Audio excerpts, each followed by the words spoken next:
Zombie games usually pioneer around 2010s and 2015s era. Before you had dozens of roleplay slots and anime games, you will always see zombie games on the front page. Mainly Reason to Die, Undead Nation, The Undead Coming, Zombie Tower, Apocalypse Rising, Contamination, a lot of knockoff titles based on the most popular media. There was literally no shortage of zombie games. And if you try to look at the front page, you hardly see any zombie games nowadays. If given, it'd mostly be Guts and Black Powder or Zombie Uprising. Usually a lot of these old games are dead and deprecated, usually no longer supported by the developers, and sometimes the revolved project just went nowhere. There's this game called The Final Stand, which was released in 2011. It's a game where the whole idea is to survive as long as possible. Each kill from the zombie earns you the money, allowing you to purchase better gear or invest in the survival of the shops. The game is pretty straightforward and only has one map. The pistol doesn't work due to the game being outdated and no longer supported. The only weapon that works is the dagger, which has incredibly short range, allowing the zombie to tackle you if given. Then the developer planned a sequel on the game, which is known as The Final Stand 2, which was released in 2017 and has been in development since 2013. Despite the game being 8 years after the release cycle, the game itself has a dwindling player base. Despite the low count player base, the game is still pouring more content to this day. A lot of other zombie games that are usually released on the same day never seem to add more content other than maintaining the game. I could be wrong though, but feel free to comment on it and prove me otherwise. You might have heard or never heard of The Final Stand 2, a game where you play for quite a bit but then you get bored and forget about it until one day it shows up in your recommendation and plays it again, but then fails to understand this game and just leaves. The game really does a better job when it comes to filtering the new gens, because I was like that the moment I was introduced to this game. I do not understand a single thing about this game whatsoever. All I know is that it took the inspiration from The Last Stand and Call of Duty Zombie-esque inspired game where you try to survive as many waves as possible. I didn't understand its appeal until I keep returning to this game, and then it clicked me. The game is addicting in a bad way. The game has so much depth and strategies that other games felt pale in comparison. But before I'm gonna spoil everything, I'm gonna play you a cool intro.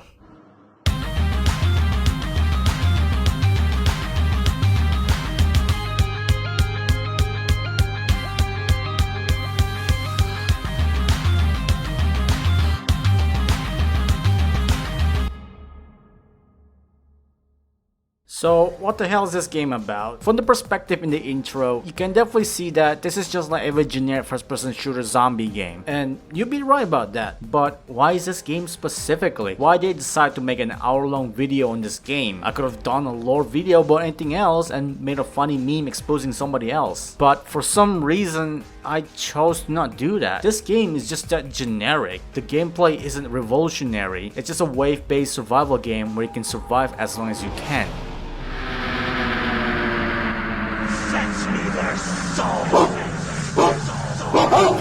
I mean, the game doesn't even try to hide it, other than the fact that it doesn't use tally marks but only numbers with red text. The only good thing about this game is that it's a co-op game, but that also means that you'll be dealing with one of the worst players in the game, primarily console players that don't have masters enabled, which makes this game unbearably difficult to cooperate. In this game, you start with 6 different modes that you can play. Easy mode is where all the kindergarten resides. Normal mode is where the second easiest difficulty. Hard mode is the most balanced difficulty, while Nightmare and Impossible is just straight up hell on earth. Depending on what difficulty it is, the game uses the night speed as a feature that is judged by the difficulty. Being the easiest one has a much faster night, normal having the same night as easy mode, hard having 20% less than previous difficulty, while Nightmare and Impossible have the base speed difficulty, which is the length of Darkwood video from Paracynical.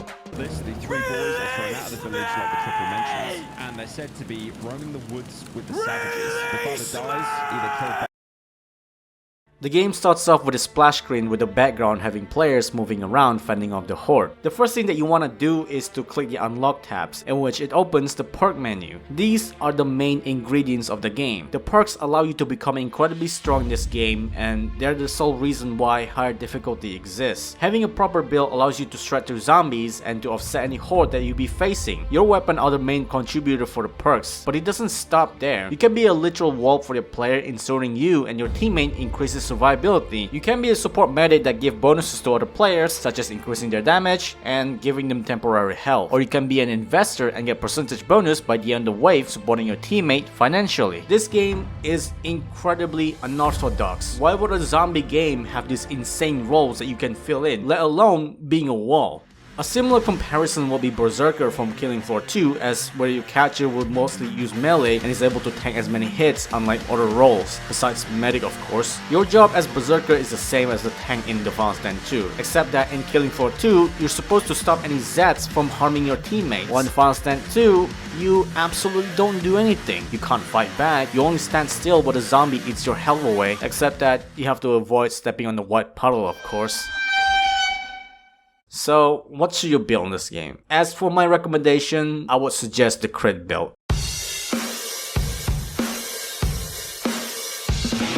Also, do keep in mind that my guide can be a bit outdated since the game does update every few months, but in my own opinion, I would recommend going with a crit build. One of the reasons why is the damage output. Sure, you can go with a raw physical build, but critical does 20% damage compared to 12% damage. Let that sink in. The only main downside is that you need a critical chance, and the perk that you want is Concealed Carry, as it gives you 12% chance for any weapon under 3 weight. More than that, you'll be carrying less critical chance. Also, I forgot to mention, for whatever reason, the perk has its own leveling system. The more you spend your perk, the higher the level is, and believe me, there's absolutely no reason to leave it as level 1 or level 2. From now on, I'll be referring all perk stats to level 3. Critical Plus allows you to increase the critical damage from 12% to staggering 275%, making it incredibly powerful than it already is. Next, you want Critical Shock, as you can transfer damage to other zombie as long as you deal critical. This allows you to crowd control against hordes. There's a cooldown, but it also factors on your weapon fire rate. It got nerfed from 1 second to 2.5 seconds, making it still a bit viable. And finally, Headbreaker, giving you a chance to double crit, essentially 2 times the crit, allowing you to kill tanky zombies or bosses. If you're using a slow fire weapon, Unlucky Shot will be your best bet as it increases critical chance every missing crit. The only downside is that you need a minimum of 20% crit chance, while also removing the cooldown, meaning Concealed Carry will not be enough. Also, if you're using Concealed Carry while using an overweight weapon, you can subside it. Another perk that doesn't need critical is Skull Combustion, as you will have an 80% chance to make their head explode.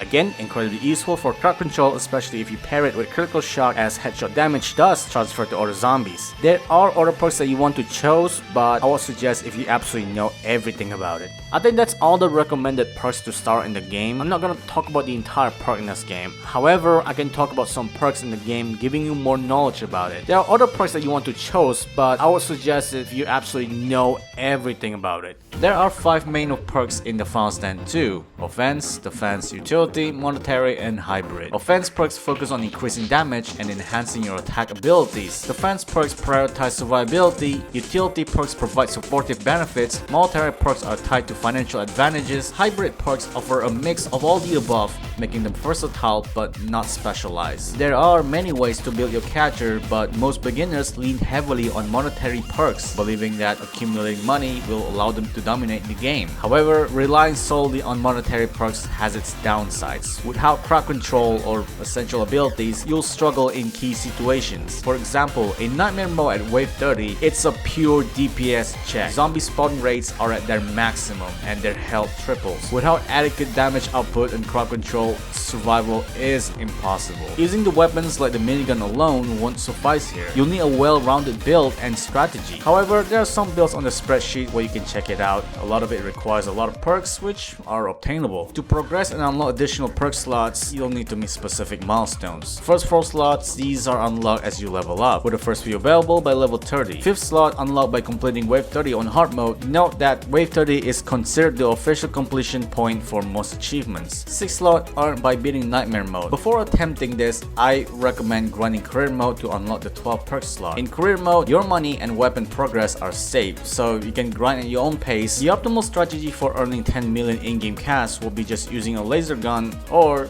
just pay to win. Once you unlock the 12th slot, you can attempt Nightmare or Mutation modes, but I would recommend tackling Mutation before heading to Nightmare. Mutation mode provides a stepping stone to Nightmare. Each day of the week features a different mutation, with varying difficulty levels, I suggest prioritizing the easier mutation first. Once you permanently unlock the 11th slot by completing all mutations, you'll be better prepared for Nightmare mode. Nightmare mode is exceptionally challenging, especially Wave 30 where everything is a DPS test. Even with maxed out upgrade, poor preparation or lack of contingency plans can lead to failure. For the best chance of success, play on the forest map. Avoid underground at all costs. It is notoriously difficult and many players will kick teammates with a god-awful build or without the 6th slot.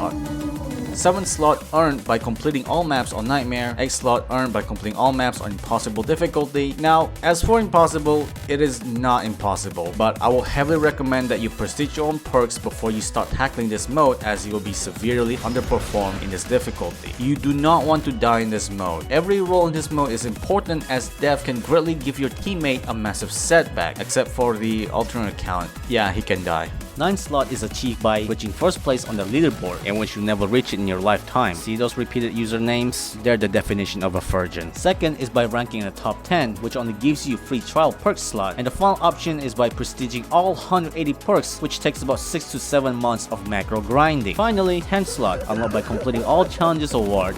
My major gripe with the game is the limited amount of respect tokens which are needed to receive perk points if you make a poor decision. These tokens can be obtained by completing awards or spending 10 million in career mode. The recent update introduced daily and weekly challenges that provide additional respect tokens, but the system still discourages experimentation. Reaching max prestige takes literal years, limiting your ability to try out new builds. I myself heavily dislike this feature. It's one of the easiest pitfalls for the beginners that don't understand this game at all. I mean, do you honestly expect people to sit down and read 180 perks individually? This is one of the reasons why I made the early segment to teach players what to do, because the game does that poorly. While the game does have tutorial, it doesn't tell what the players should build or not build. So a lot of times, new players will just respect due to bad builds or didn't have enough perk points to make a substitute build. So yeah, you can see the underlying problem with the game. If you screw up, you have to pay with your Robux, or you can force yourself into labor in this game. Upon entering the game, you wake up in a bedroom.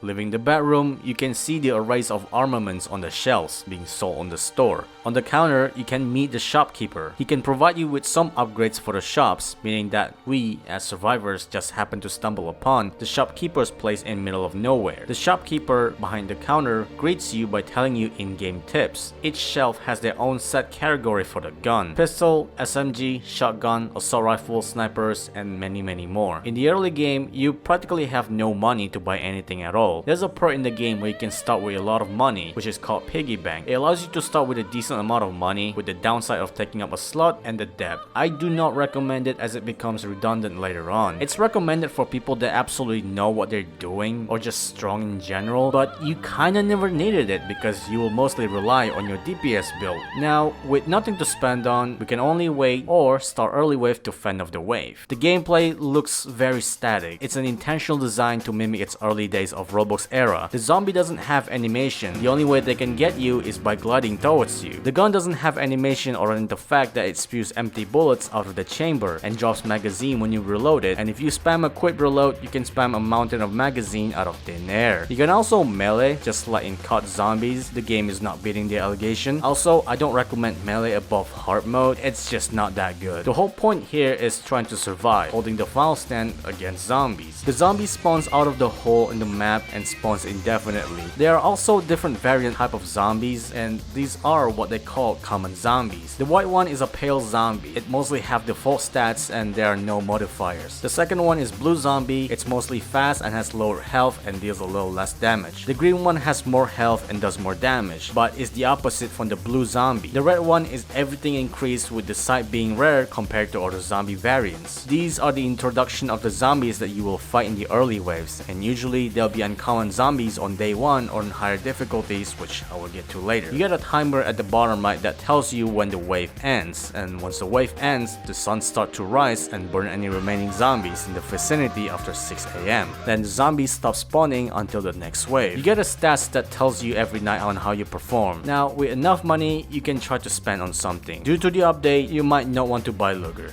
Just buy Sterling if you can.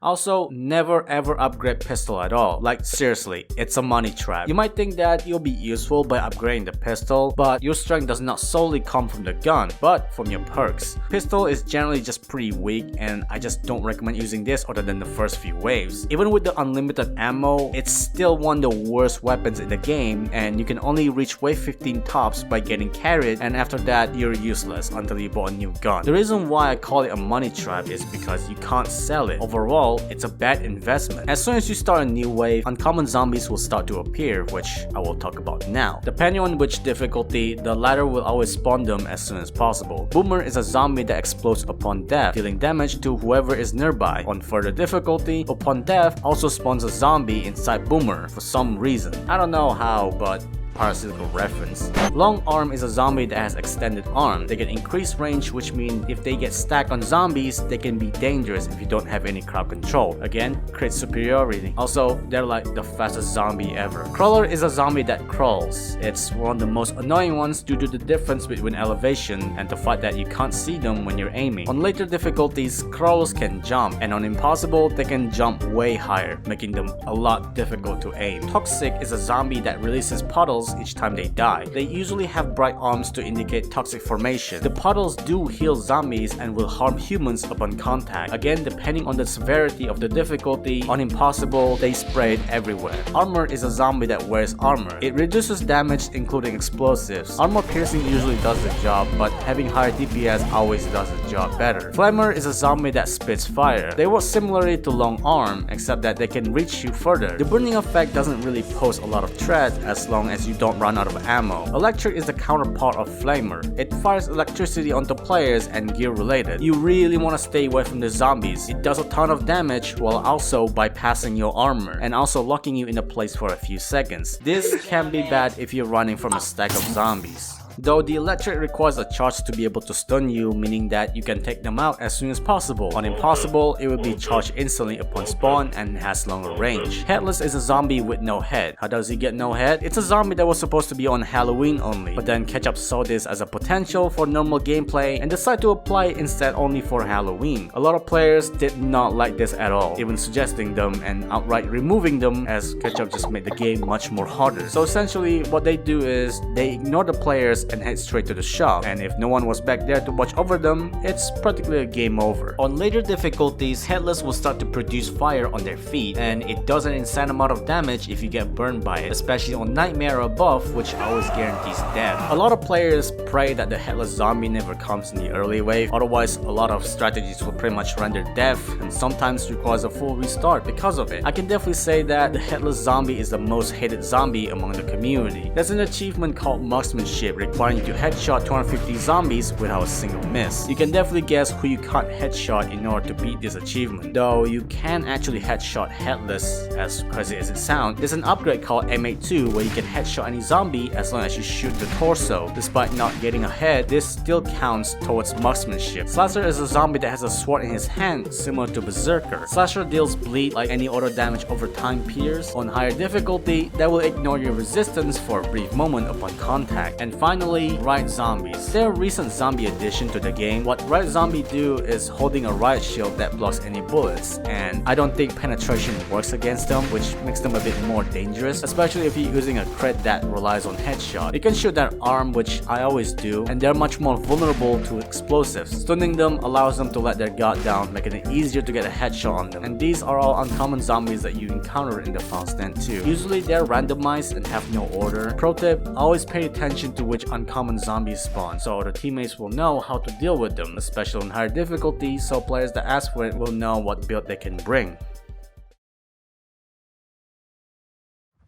Once you reach wave 5, the sky turns red, indicating something big is about to happen. At this wave, you can keep your weapon and upgrade it. I honestly don't think you should be swapping weapons by now. If you can, try getting zombie bait. This is important to lure the zombie away when things go south, especially on higher difficulty where the boss has a force field in between the health. When it happens, throw the bait at the boss. I would recommend getting armor as soon as possible. It allows you to take more hits than being bare naked in the front line. You can also try to procure medical items in case you're severely wounded. There's an upgrade on Medkit where you can repair your armor, and Booster Kit where it allows you to have 6 seconds of invincibility, which will be incredibly useful later on. Once the waves start, the map is much darker than you used to. To counter this, you can buy night vision for 5,000, or you can just turn up the brightness and gamma up. The night will start as usual until it finally arrives at midnight where the thunderstorm starts pitter-pattering. The boss has a burning flame on their head and is taller than any of the zombies. The boss can be a threat depending on the difficulty. On hard mode and above, the boss will have force field. What it does is nullify any damage taken while also slowing down. The boss also buff any nearby zombie, which is emitted by the red zombie face particle. The blue zombie face particle is when the boss starts to go defensive, which only happens once the force field is activated. Red zombie face or rage buff increases zombie damage and speed, which means taking down the boss earlier is a must. While the blue zombie face or defensive buff will instead decrease the damage taken while moving at a normal pace. Remember the zombie bait I've talked about? This is what you counter against the force field. The force field only lasts for 8 seconds, while the zombie bait lasts for 10 seconds. On impossible, this makes it enough for the entire force field. Best perk to counter against the boss is specialized killing. It does 45% damage against the boss, which counts as special enemies. On prestige, it will deal 60% damage, making it a killer against the boss. You can also use time freeze against the boss, but not when the boss has the shield activated, which completely frees the force field until time freeze ends. This is useful if you want to get some breathing room on higher difficulty, as it also prevents death. Do keep in mind that damage over time is also frozen until the time starts, so if you get bleed, poison, etc., use bandage with a debuff immunity upgrade, otherwise on higher difficulty, you will not survive any near fatal injuries. Also, there's a hidden feature where you cannot bait the boss all the time. There's a 30-second bait timer, meaning after 30 seconds, the boss will entirely ignore the bait and go after you, ensuring you to time it correctly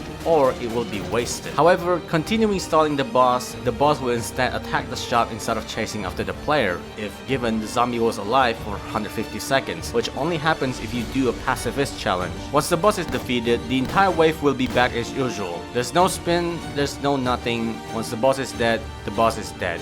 You keep killing zombies until the sun rises, and at that point, you finally beat wave 5.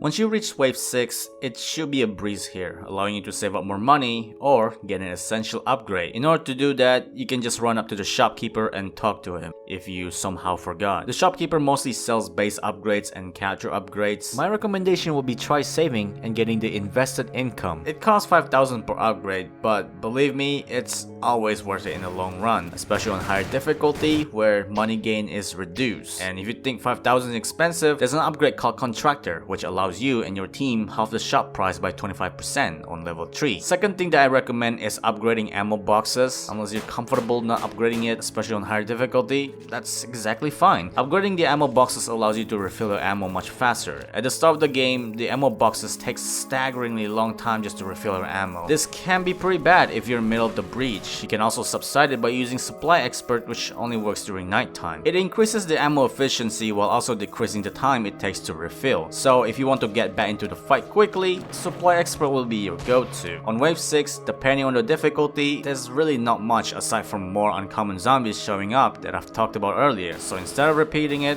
I'll continue to talk about the shop upgrades. You can also hire a sniper in this game. The sniper is the only friendly face that will help you in the game, alongside with a double trouble. In case why I call them by their noun, it's because they don't have a canonical name. The sniper background is a survivor who survived the outbreak, much like us in the game who somewhat became a professional zombie killer to make a living, hence why there's a for hire poster in the upgrade. It tells us that even during the apocalypse, the money still has some value in it, with double trouble who decide to tag along with the sniper if you purchase it. The sniper are pretty good. In case you don't like to watch headless or Wraiths, then the sniper will do the job for you. The only positive thing about the sniper is that they ignore resistance, meaning any damage goes. They are mandatory for high-end games, but do keep in mind that their upgrades also incredibly expensive. If anything, I recommend buying double trouble and the rest of the upgrade and wither damage earlier. You can also purchase roof access. The only way to get up is through inside the shop. If you buy the upgrade, you can purchase ladders allowing you to access the balcony during the night. Being on the balcony makes you a non-target, but that doesn't mean you're invincible. There's an upgrade station for laser guns. There's also ammo boxes, but they're 2x expensive. You can also purchase barricades. If you look in the description, there's a Donald Trump reference. A lot of times, barricades are never used early in the game, they do a great job stalling the boss, or the worst case scenario, they can actually wall over the barricade due to the elevation. Overall, pretty great, not mandatory in the early game unless your team is currently struggling. The final shop upgrade is the mobile shop. If you don't know what's mobile shop, every 5 nights a mobile shop will come through the tunnel. Upon arriving, you will meet the shopkeeper. She essentially sells laser weapon from her van. I'm not sure how she gets a laser weapon from, but the game doesn't exactly explicitly tell you so. If you come up to her, she does have a dialogue. She, by the way, if you look at the upgrade description, I'll be back here in 5 days. If you want anything, you better save up. Indicating that she'll return here every 5 days. So during the boss, you can always expect her to arrive selling the laser gun. In the upgrade, you can increase her armory for 10,000 in-game money to unlock laser SMG, laser shotgun, and energy sword. You can also gain access to laser minigun, which costs you 100k. Also, instead of 5 days, you can make her arrive at a chance of 75%, which is the equivalent of 3 life rounds and 1 blank round from Buckshot Roulette. You can also pay with Robux.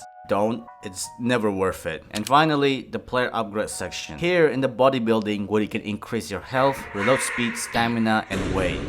This feature is often overlooked by new players. For the love of God, please upgrade your health if you do not want to die. It will cost you around 300k cash to fully max out your health. However, if you have a Perk gym membership, you can get some of its bodybuilding benefits without needing to pay for it. If you prestige gym membership, you will get all of it, which is useful if you're tanking. Next to it, you can buy body armor. If you notice the spelling, yes, it's you. In case you don't know, the creator is British, the place where Killing Floor 1 sets in. I too thought he was Sweden because he joined Forsen server, so no cryophil reference here, sorry.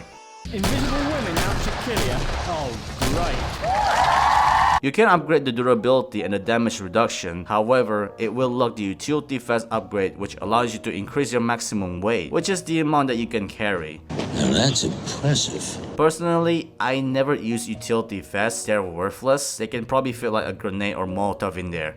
That's it. Last Stand is my personal favorite. Essentially, when you die, you will enact a Middle Eastern roleplay. This is incredibly useful, especially if you've been targeted and there's absolutely no way to stop them. Last Stand will prevent your teammate from getting squad wiped. So yeah, always pick Last Stand. Ammo vest is a bit okay. Personally, never find much use for it since 25% is still not enough. Unless you're soloing, then yeah, you can find some use for it. If you have a weapon with a low ammo reserve, it's better if you stay next to ammo boxes. If you're planning to frontline, reckless supply will do you better, but the only downside is that you will not be able to refill your ammo during the night. You can only refill it from scavenger packs or proxy through Dying Wish. Do keep in mind that you can't use it for yourself, but for your teammate. As for the knife, they're not really that good on their own. The knife's only good for like a few waves. Even on normal difficulty, there's absolutely no reason to upgrade this whatsoever if you don't use Savage.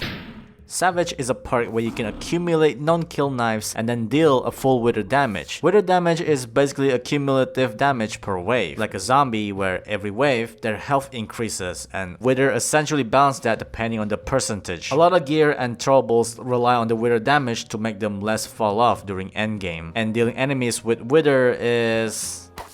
yeah, they're pretty good. Each time you slash an enemy, 100% of your wither will be withdrawn until you kill more enemies with a non-kill knife. Remember, a non-kill knife. There's also a challenge involving using a knife, which is the Commando challenge, where you have to kill zombies with a knife for 20 waves. This one can be very difficult as Savage is unusable for this challenge. I suggest pulling a tank for this one if you can. Speaking of melee, believe me, it is not something that you want to do early in the game. I cannot emphasize how bad melee is in the game and how unviable it is in the long term. One of the reasons why melee is bad is the uncommon zombies. Electric zombie will be your doom if you don't have a way to sustain yourself. Boomer will explode in your face. Toxic will eviscerate your health bar while also healing zombies that steps on it. Slasher will ignore your resistance for a few seconds. Do I have to say more? By the time you've unlocked the entire perk slot, you already understood why melee is just pure garbage. Don't do this, by the way, because your account can get soft locked if you don't have respect. Finally, the night vision upgrade. It's a tool that allows you to see in the dark. It's also recommended due to the upgrade that you can buy. I personally never buy extra 5% crit, but due to this update with Unlucky Shot, if you want to use every bit of weapon, this upgrade will be necessary. At the same time, being able to deal 20% extra damage against special zombies sounds much better. But again, depending on your build, if you're not critting, just use 20% special damage. The other upgrades that allow you to upgrade the visuals, see the zombie stats, and the range. And that's pretty much all the upgrades upgrades in the shops. If anything, you should probably buy armor just to be safe. I mean, it's cheap enough. By the time we discuss this, it should be wave 10 now. But I've already explained about the boss and everything, so we can skip this. The day is the 11th. The red sky disappears once again. This time, the same mobile shopkeeper returns to sell the laser gun. Upon approaching her, she has more to say. I keep my eye on those tunnels if I were you tonight. Not quite sure what I saw, indicating that something is about to spawn in the tunnel, which is something that you want to prepare for. Not many people get to read her dialogue. I mean, the majority of player base is children and a lot of them don't speak English. In Forest, the special zombie that spawns in the tunnel is Wraith. They're actually hard to spot due to being near invisible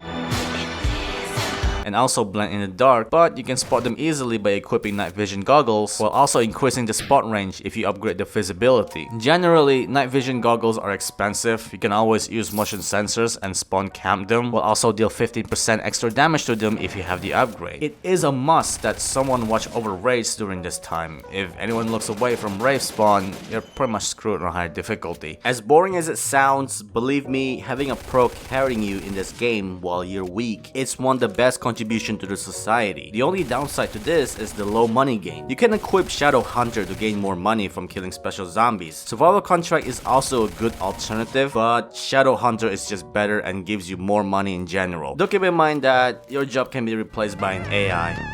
And yeah, throughout these 5 ways, you'll be facing Wraith and zombies. I guess I'm gonna talk about the weapons and what you should get in the future, while also talking about perks. The first category is the Handgun. They're pretty good for starters, but not really viable for endgame. The perk that pairs with handguns is Gunslinger, as it increases damage per kill with any handgun. This perk supports for long term, as it also increases max skills every night. Best pair for this perk is the one with higher DPS, and I'm not talking about Desert Eagle. M93R or C96 benefit a lot from this, as they have a very fast fire rate and rely critical a lot more often. However, M93R fell short due to lack of infinite ammo like C96. But C96 is locked behind a perk called Backup Pistol, which allows you to use shopkeeper guns, and Prestige allows you to upgrade infinite ammo. The positive sides with C96 is that it gains 20 damage per night. Sadly though, for Gunslinger, the effect has been severely reduced. One of the main reasons why I don't talk about Desert Eagle is this gun is just bad in every single way. High damage, high recoil, low magazine, low reserve, somehow the second slowest pistol reload next to C96. And the amount of perks that you need to fix this gun is unfixable. You can't fix her. You can never hate more against this pile of dog shit. Like seriously, if you ever see a zombie starts ganging up on you, like bro, just give up. As for Luger and Revolver, they're both good on their own, as one of them requires different perks. Luger can no longer crit because this gun used to dominate in every match.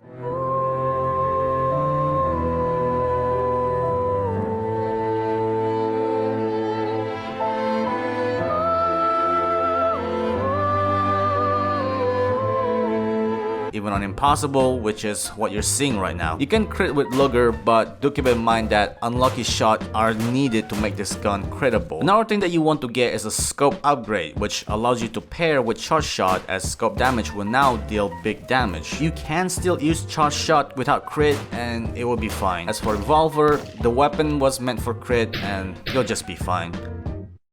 One thing I forgot to mention, never ever buy dual upgrades at all. Unless you want to miss every single shot, then be my guest. The second category is Submachinegun. They're step up from your pistol. Most of the SMG are primarily focused on critical due to the nature of their weight. All weapons in this category are very good. I have nothing against them whatsoever. Best perk to pair with SMG is Crit Build. There are some other perks that you want to focus on SMG, such as Trash Cleaner or PDW Specialist, but they're only for different builds if you're confident enough. Trash Cleaner is absolutely garbage. The damage is only directed towards common zombies and not uncommon zombies or special zombies. PDW Specialist is a bit special because per kill, there's a chance that you can refill your consumable. If you pair it with an energy drink that has unlimited crit upgrade, or Witch's Brew with an upgrade allowing you to deal 1.5 times damage on their head, you can refill those consumables indefinitely as long as you kill. There are some weapons that were not made for critical, but they're still fine if you're using crit build, since they were still made for early to mid game. Shotgun is I'd say one of the most controversial ones.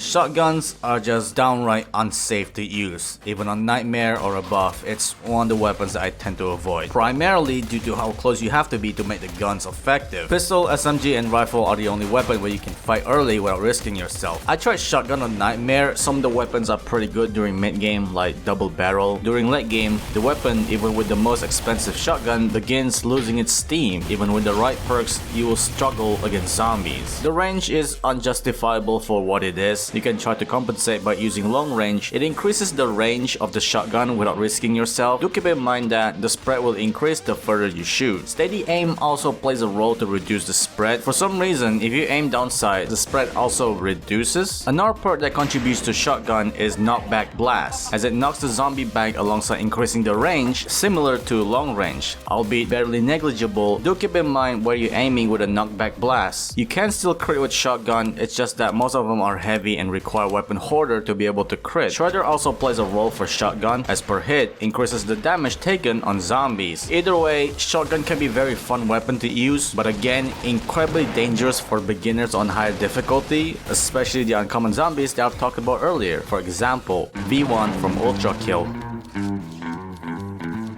Assault rifle is a really good mid-tier and end-tier weapon. Only downside is that they're not made for crit, but you can still crit as long as you're using weapon hoarder. Scar H has a scope, meaning you can apply charge shot here, making it one of the strongest endgame weapons if you have an SSR kit. Assault rifles are pretty versatile and just generally pretty good. Despite being expensive for the price itself, you can use bargainer to get the prices off and be able to sell weapons at nearly full price. There's also another perk where you can reduce the upgrade prices for weapons. Again, I don't recommend using full yellow perks unless you're money all or money printer. In my playthrough, you always see that I always have one yellow perk. It's because of the 12 perk slot, in case you forget. And sometimes I do a playthrough of money printers, and AUG is one of the best weapons for money printing build due to the fast fire rate. Rifles are the fourth option for early game and mid game. I recommend not getting a flintlock rifle. The weapon itself is incredibly slow and has low ammo reserve. Despite being cheap, you're better off with a revolver than a flintlock rifle. Despite in real life, in the flintlock being a single shot, you can fit 5 bullets in the magazine.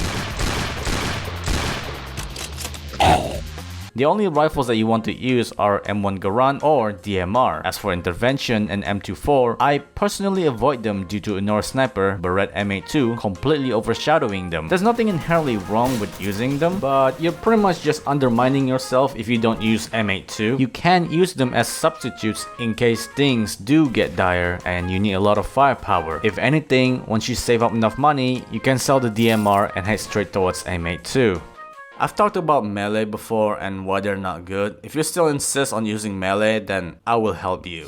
One thing that you want to avoid is using all red melee perks. Why? Because being in the front line, you'll be trading your health with the zombies more often. You will need a scavenger pack to sustain yourself. The packs do give you health, armor, ammo, and speed. But speed is the most important one, as you can proc critical speed, increasing crit chance for having more than 12 speed. Ravage also plays a role because melee requires a lot of critical chance and attack speed. Adrenaline allows you to run infinitely for every kill. Run and gun allows you to sprint with weapons. Better than you procs with scavenger pack, as it provides resistance and melee attack speed from heal. Do keep in mind that attack speed is incredibly important, as it allows you to tear through zombies. Rampage allows you to increase resistance, health regen, movement speed per kill. Life infusion allows you to increase more health per kill. Life leech allows you to regenerate health from kill. Fireproof allows you to cleanse debuff and give debuff immunity every kill. And you see what I mean. This is literally what I mean when playing melee build. You are not expected to know about this. Melee is about sustainability and critical, since the main damage from the melee isn't sufficient enough for endgame. Even when fully upgraded, at best this will net you around wave 20 if you're using katana or energy sword on hard difficulty. This isn't killing floor melee, this isn't Left 4 Dead melee. Melee was never good, unless there's a new melee reward where you can actually use melee for endgame. But until then, there's absolutely no point using a melee whatsoever because of how the game is structured. I mean, technically there is a good reason. Usually it's just for farming money during early game, but if you're a beginner, you're expected to swap out your build, and if you don't have enough perk points, you're pretty much screwed until you reset it. I know there'll be people who are cosplaying and thinking they're gonna go full melee. Don't, I'm begging you, even if you want to roleplay as a Darkwood guy.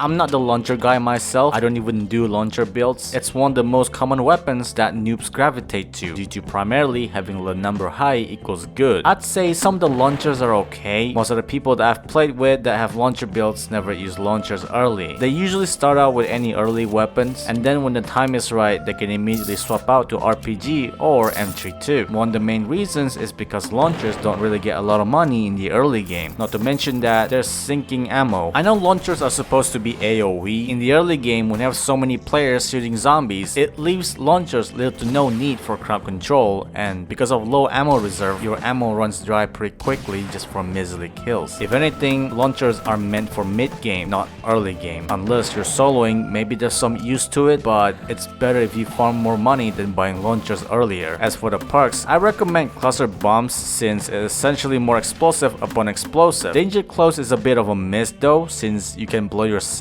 Direct hit increases damage on impact and ignores armor. Double down also activates effect twice for every 4 kill, and many more. Also, if you love throwing grenades, I suggest Grenadier perk as it restores grenade when you kill zombies with launchers.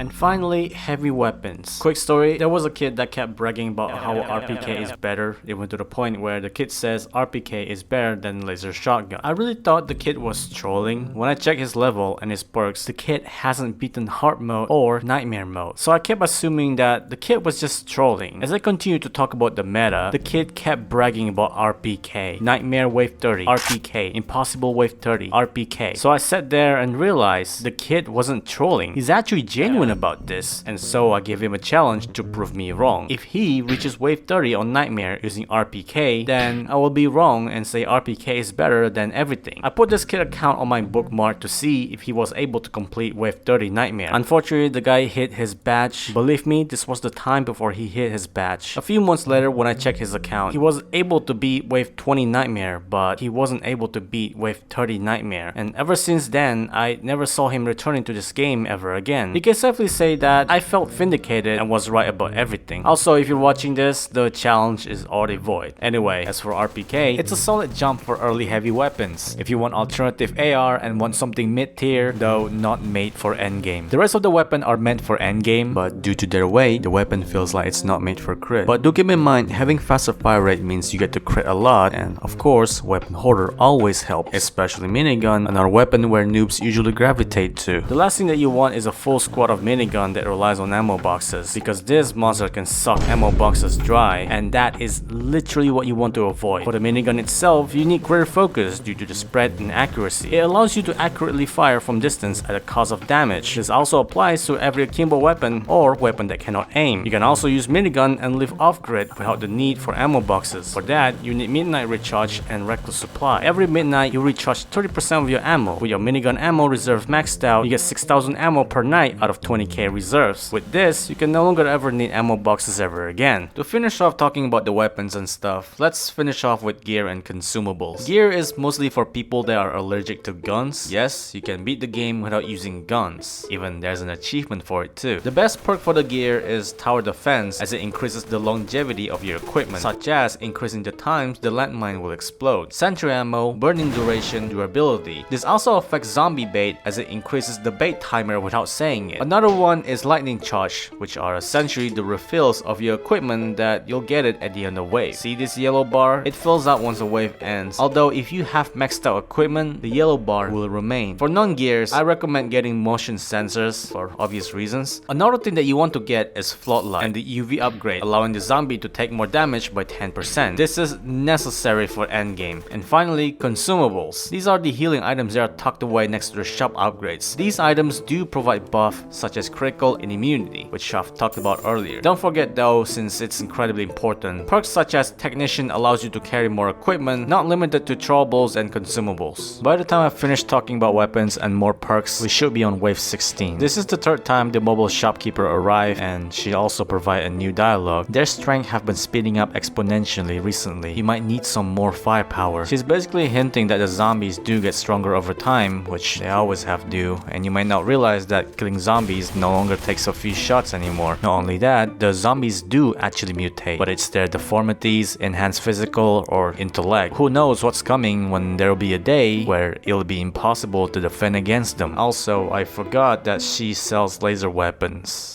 Right. As for the laser weapons, the only good thing about them is the infinite ammo. Although the only downside with them is that it can't just fire indefinitely as it uses heat. You can subside it by using ice cold or reserve cooling to reduce the heat quicker. As for the laser weapons, my recommendation is laser shotgun or energy rifle. You can still go with other laser guns, but they're not made for endgame or just bad in general. Energy rifle is basically a big game hunter. Pairing with short shot can turn the boss into a meat paste. Laser shotgun is just perfect endgame weapon. But what's the difference between a laser shotgun and normal shotgun, you ask? Well, for one, it's unlimited ammo. You will literally not gonna run back and forth with this thing. A lot of impossible strategies require you to use a laser shotgun. Laser minigun is an expensive junk. The only good thing about this is that it doesn't eat ammo. Just stick to minigun if you want to kill. Plasma grenade launcher and plasma rocket launcher are an exclusive weapon that is only tied to the map. Unlike mobile shopkeeper where she arrives every morning, he opens during the night at secret locations, which are known as secret shop. This time, instead of her, it's him. Similar background as mobile shopkeeper, being mysterious and unknown. The only difference is that he doesn't sell laser minigun and she doesn't sell plasma launcher. He was a plasma launcher guy, she was a laser minigun girl. Forgot to mention that crit still works for laser weapons. You can still use some of the laser perks, but it will be preferable if you stick to crit build. On Wave 21, the mobile shopkeeper returned for the 4th time. This time she says, I saw some real freaks on my way here. They were quite slow at first, but came sprinting a minute later. She's referring to Berserker, a zombie that spawns during late game. Berserker primarily uses chainsaw and deals bleed damage to anyone in contact with. He has 4 times HP and is relatively very easy to discern from other zombies due to its size and the noise. The more you damage him, he will enter a berserk state where he now gains speed. Generally, Berserker can be a massive threat if no one is prepared for it. If you're a sniper, this should be an easy job. Also one of the reasons why you don't melee. On Hard, it spawns on Wave 21. On Nightmare, it spawns on Wave 11. On Impossible, it spawns on Wave 1. On Impossible, it's better if everyone focuses on Berserker as it can be a major threat. On Wave 26, the mobile shopkeeper arrives again. She says, something's been making a lot of loud screams around here lately. Only thing I managed to catch were its eyes. The one she refers to is Hunter. Hunter is one of the most dangerous enemies in the game. The game never explicitly tells you about this other than hinting at you. Hunters only specifically hunt their targets, usually marked with 3 blood marks above their head. Hunters have 50% resistance from non-target. Only the target can deal 100% damage against Hunter. When Hunter is targeting you, you will hear the audio cue indicating a Hunter is approaching. Do keep in mind that no one around you can hear Hunter, neither can they see them due to their appearance being able to conceal themselves in the dark. It is imperative that you call out to all players that Hunter is approaching you, because if no one is calling out Hunters, your squad will be wiped within a minute. Cooperation is a key when dealing against Hunter, so all your teammates will be able to focus their strength towards it. Hunter is one of the main reasons why a lot of niche builds just practically don't work, specifically the one that is using danger close. If the Hunter reaches you, you won't be able to stop them. Melee builds are much more vulnerable because Hunter can just shred through your health. There are ways to stop Hunter from reaching your teammate, and these are the gears that you need. Using a landmine, you can ignore their resistance but allows them to get stunned for 2 seconds, giving you a brief time for breathing room. If you want to focus more on stuns, you can use propane can to give them a 4-second stun. Remember Savage? This is your cue. On their stun, you can absolutely demolish Hunter if you have Savage. Plus, you can also crit with the energy drink. Alternatively, if you have a Gamepass, you can use a freeze grenade or any other freezing method, and it'll work out perfectly. Additionally, you can use a perk called Frost Armor. Whenever you take damage, you will freeze nearby enemies. The only downside is that you have to wait until it's fully charged, which is displayed on your armor. And also, you need armor for it to work, which shouldn't be a problem. This is not meth.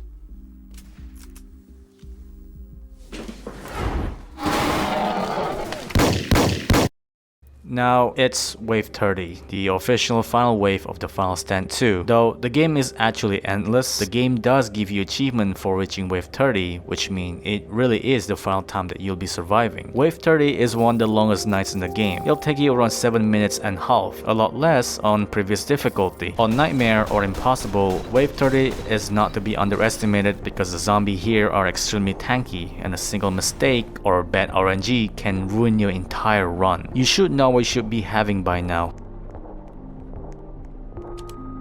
And with that, the time doesn't wait for anyone and you should be prepared for what you've come for. It's finally Wave 31, the mobile shopkeeper arrived again and said something to you for the last time. I'll keep coming back here as long as you keep yourselves alive. Afterwards, the mobile shopkeeper just repeats the dialogue and doesn't provide new ones ever again. It is unknown whether the shop survived or the shop did not survive, but one thing for sure is that the survivor could have abandoned the shop because it was too much for them to handle, thus left the shop before the survivors also took the fall. Not to mention that the shops are absolutely anywhere. It could mean that there's an arm race going on and the shop was a project, whether it's to clear out the zombies, but in the end, beating or not beating Wave 30 will always lead to the same results. The shop will always lead to the downfall no matter the outcome. It really falls into the question, was humanity doomed to begin with? No matter how many times you kill the zombies, it seems going to be a constant war that will never end. And if you take a look at the title, The Final Stand, it should tell you that the shop you're standing on was a beacon of hope, an inevitable end that you will see from time to time, and it always led to the same fate. It's safe to say that the humanity here was already lost. We're literally using currency to exchange items as if we're reminding the times before the apocalypse. But that's really just my headcanon though, unless Ketchup says otherwise. The game itself doesn't even have a lore to begin with, so why even bother? There's also another map, which you always see on my background. Do keep in mind that every map does play out differently. They're not a rehash of forest map, and each map does provide a different special zombie spawn. Arctic spawns Winter Wraith, similar to Wraith, except it slows you down upon contact. Canyon spawns Destroyer, primarily targets a shop and gains resistance over time. Cityscape spawns Lurker, a zombie that lurks and charges at players. Swamp spawns Giants and unkillable monsters that you can only bait. Lakeside spawns Drenchway and Sponger. Drenchway is similar to Wraith, except it's a crawler and slows you down upon contact. Sponger sucks up damage and gains resistance per damage and explodes upon death.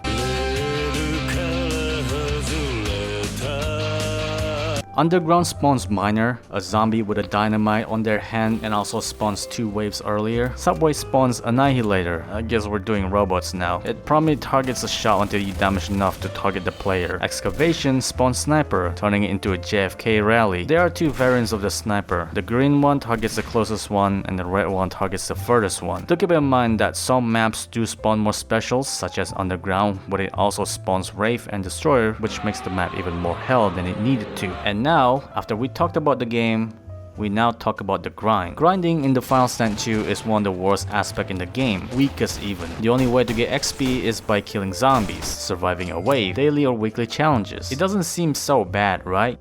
Wrong. The amount of time it takes to level up is staggeringly long. If you want to cut down the grind, you have to buy 2 times XP. It's very easy to forget that this is a pay-to-win game. The reason why I have so much prestige is because people were using macro in the game. Without it, reaching the highest prestige will take ages. Even with the bonus XP given by the prestige, still isn't enough. What's worse with prestige is that no matter how many times you prestige, the level-based perks will always get locked. Like why? Why can't it stay unlocked? It's like Payday 2. If you use your experience to level up your infamy, it's gonna reset your entire skills and your build. Like, nobody wants that. If you're level 1 without any prestige, leveling up in this game is an absolute pain. It is a major slog to grind through this game. Even with the automation, you will have to run through career at least 10 times when you reach wave 30. It's one of the biggest reasons why many players get filtered and most just stop at hard or nightmare and never went into impossible. Because to reach impossible, you have to do an insane grind just to be able to make it. The difficulty gap between nightmare and impossible is cosmically high. There's even a build where you can just spawn kill zombies with rocket launcher. This build is called rocket running. It is not meta by any means, but it could get you 1000 kills per night. There is also an achievement related to it. I would recommend doing this on hard difficulty because on nightmare the build becomes less effective unless you have 11 slots like me and have prestige everything. Another thing is that there's absolutely no reason to reach wave 30 once you beat it. Like if there was some kind of reward for reaching it, maybe maybe there'll be some incentive, but at the moment there's absolutely no incentive other than helping players. Either way, grinding in this game is definitely one of the biggest gripes so far, and not even a single soul ever liked this current XP feature. One of the most popular suggestions right now is EXP rework, because it really is just that bad. You can also gain a mod in this game. You gain them by beating a wave or doing daily challenges. Essentially, it allows you to modify your weapon. I myself don't really use mods that much, but it does give you some advantages. You can also use them for trading, and that's about it. The game features a lot of Gamepass, and they're not really that mandatory to beat this game, but some do actually help. If I have to say which Gamepass I recommend, you should be getting Technician Gadget 1, specifically for farming and a lot of useful gear. The rest of them, however, are kinda niche. Some are needed for Impossible, and you'll never need it in your playthrough, like Pirates vs Ninjas pack for example. It is I, Captain Majima. Pirates vs Ninja is a joke pack. There is absolutely nothing redeeming about these weapons at all. Flintlock pistol is... why would you even use it at all? Unless the pistol allows you to manipulate time and space, then I'd consider it. A lot of these weapons essentially bait players into thinking that they're good for early games. And believe me, you're better off with these free-to-play weapons. Unless you want to roleplay as Napoleon Man in Zombie Apocalypse. Outside of that, it's completely useless. Another one is World War II pack. That pack is completely hilariously outdated and you should avoid it. There's other pack that I want to recommend, however, it's just one or few things that you ever need. Ice and Fire has freeze grenades that allows you to freeze hunter and zombies. Technician Gadget 2 has a freeze generator that also freezes hunter and zombies. Teleport pad is also good, allowing you to stop time, restore health and armor, and teleports back to the shop. Technician Gadget 3 has a time bomb that allows you to freeze time. Outside of that, the rest of the pack is for other niche builds, but they can be good in different circumstances. If I have one thing to say about this game, when you're the highest level in this game, you're pretty much just showing off your strength when you're about to carry the noobs on nightmare difficulty. If you want to cosplay, go ahead. The world is literally yours. I'm not even gonna stop you. I love seeing cosplays on the server, and you know me, I love cosplaying as whatever characters that I like. And that's absolutely everything about this game. But before I end this video will be outdated next month because Catch-Up has been known for hellbent nerfing a lot of strategies. My guides will become outdated due to this reason. There's this deflection build where you need a crit to become invincible for a few seconds, but then it got nerfed to require you to kill an enemy with a crit to activate it, making deflection build unviable. Do keep in mind that deflection build is expensive to achieve, but for some reason that's still not enough. A lot of players are secretive with their build like myself because Catch-Up is just really that petty about how people just play the game intended. The game is good and the gameplay allows you to have way more depth, but each passing update just kinda shrinks the mentality that you can play however you like. It's like Catch-Up only listens to people who said the game is easy. Well, Catch-Up, the game isn't easy anymore. There, I said it. The person who beats all the map on Impossible said it. Does that validate my opinion? On 7.2, Electric Zombie can now stun a landmine, making landmine a lot more redundant than it needed to be. You used to be able to put at the front to trim down the zombies. Now, it's only as good as catching hunters as soon as electric zombies spawn. On 7.1, the 10 seconds boss on Impossible makes zombie bait a bit redundant because it's only like a one-time use and half. Unless you have Tech Pack 1, you basically use pipe bomb over zombie bait due to the 5-second time window, meaning you can lure the boss 2 times. I could go on forever about every single terrible nerf that people have pointed out. This video was a serve to help players into the game, but I just don't think it's possible whatsoever. So yeah, do understand what you're getting yourself into. There's also another project that Catch-Up is working on. It's called Mercenary Miners. Miner, I love miner. It's basically a real-time strategy where you have to wipe other miners in the game. I'm not sure if it's ties to the Final Stand 2 saga, but we do see miner zombie appearance in the game. Even the weapon itself copied from Laser Mobile Shop. Occasionally, Catch-Up opens it for playtesting, and if you're interested, I guess you can join their Discord server. But yeah, if you made it to the end, congrats. I mean, this video is only as good as watching this video while eating your meal. Also, I'm definitely not a pro in this game, thanks to all these people that I've shown the videos for helping me to complete the impossible or in the playthrough. Again, if you're interested in playing this game, it will be linked down below. I also include a link in the description for the build guide and what strategy you should do to get levels quicker, so you don't play the game wrong or make the worst build of all time. This game might not be for you, but you'll come back eventually when you see it. Just like me, for some reason, I kept coming back whenever I saw this game despite not knowing much about the game. Thank you to my only and one Patreon who keeps me afloat.